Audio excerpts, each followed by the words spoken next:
السلام علیکم ورحمۃ اللہ وبرکاتہ۔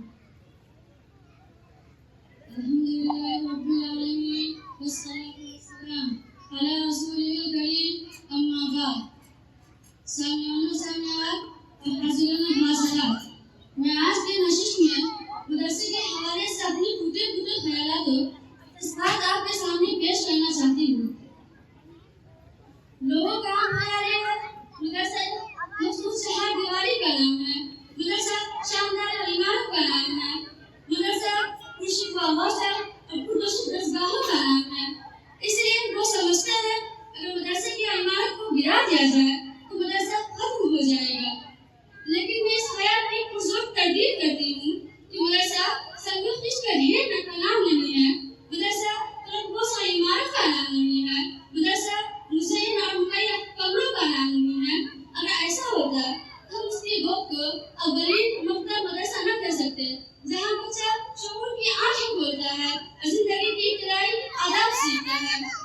اگر ایسا ہوتا ہم دیوبند میں واقع انار کے درخت کے سائے کو مدرسہ نہ کہتے، جہاں بیٹھ کر محمود نامی استاد نے محمود نامی شاگرد کو تعلیم دے کر ہزاروں مدرسے کی بنیاد رکھی تھی۔ اگر ایسا ہوتا تو اس سادے سے چبوترے کو مدرسہ نہ کہتے، جہاں بیٹھ کر علم حاصل کرنے والے کو اصحاب صفا کے نام سے یاد کیا جاتا ہے۔ تو کیا آپ مجھ سے پوچھ سکتے ہیں کہ ان چیزوں کا نام مدرسہ نہیں ہے تو مدرسہ کیا ہے؟ تو میں عرض کرتی ہوں، مدرسہ وہ ہے جہاں انسان کو انسان بننے کی تعلیم دی جاتی ہے، جہاں انسان کو زندگی گزارنے کا ڈھنگ سکھایا جاتا ہے، جہاں علم کی شمع اس کے سینے سے روشن کی جاتی ہے، جہاں اس سے اعلیٰ اخلاق اور زندگی کے آداب سکھائے جاتے ہیں۔ یہ مقاصد اگر ماں کے گود میں حاصل ہو تو مدرسہ ہے، لیکن خاشاک سے بنی ہوئی جھوپڑی میں حاصل ہو تو مدرسہ ہے، مسجد کے حجرے میں حاصل ہو تو مدرسہ ہے، شہر کے سناٹے میں حاصل ہو تو مدرسہ ہے، شہر کے ہنگاموں میں حاصل ہو تو مدرسہ ہے۔ اگر یہ مقاصد ان شاندار عمارتوں میں حاصل نہ ہو تو مدرسہ نہیں ہے، دھوکہ ہے، فریب ہے، تسلط ہے، ریاکاری ہے، جھوٹ کی نمائش ہے۔ اللہ کے واسطے حقائق کو نہ جھٹلائیے گا، سمجھنے کی کوشش کیجیے گا اور ناراض نہ ہو جائے گا۔ آج ہماری یونیورسٹی کی عمارتیں میلوں کو پھیلی ہوئی ہے، وسیع والے اسکول اور کالج ہیں، ہر آشائش مہیا ہے، ہر چیز کی سہولت دی گئی ہے، لیکن آج ہماری یونیورسٹیوں کالجوں میں کافی پیپو باش ہو گئی ہے۔ وہاں سے زمانے کا رخ بدلنے والے انقلابی، عزت کا حق ادا کرنے والے محققین، انسانیت کا درد رکھنے والے لیڈر، دین کی طرف رکھنے والے مسلمان اور اخلاق کے جھنڈا بلند کرنے والے انسان پیدا نہیں ہو رہے ہیں۔ میں کس زبان سے کہوں، میں کس حوصلے سے کہوں کہ یہاں سے فلموں کی ایکٹر، ہیروئن کی تاجر، جھوٹے وعدے کرنے والے سیاستدان، خون کے پیاسے قاتل اور حفظ حرمت کے پجاری پیدا ہوئے ہیں۔ سامعین و سامعات، حاضرین و حاضرات، جب تک تعلیم و تعلم کا صحیح جذبہ پیدا نہیں ہوگا، جب تک ہماری سوچ کا رخ تبدیل نہیں ہوگا، اس وقت ظاہری طور پر ہاتھ بات کسی کام نہیں آئیں گے۔ جب دل میں علم کی طرف ہوتی ہے، جب فکر کا قبلہ صحیح ہوتا ہے، جب علم کو علم کے لیے سیکھا جاتا ہے، جب استاد اور شاگرد کا رشتہ صحیح نہج پر استوار ہوتا ہے، جب طالب علم اپنے آپ کو طالب علم سمجھتا ہے، تو پھر ظاہری طاقت نہ ہونے کے باوجود مدرسہ بنتا ہے، علم کا نور پھیلتا ہے، زمانہ انگڑائیاں لیتا ہے، ہواؤں کا رخ بدلتا ہے،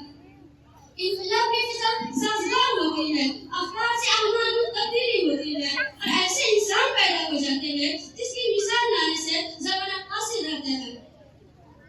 اپنے عظیم نبی کی اس بے مثال درسگاہ کو یاد کیجیے، جس کی کوئی شاندار عمارت نہ تھی، ظاہری کرو فنا تھا، لیکن اس درسگاہ کی تعلیم یافتہ مقدس جوان پر ایک نظر ڈالیں تو آپ ان کے علم میں روانی کمالات اور رنگا رنگی کو دیکھ کر تک رہ جائیے گا۔ ایک طرف ابو بکر صدیق رضی اللہ عنہ،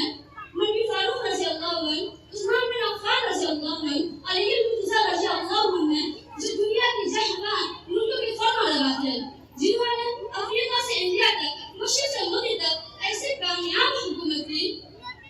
جو بڑے سے بڑے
ہے۔ علم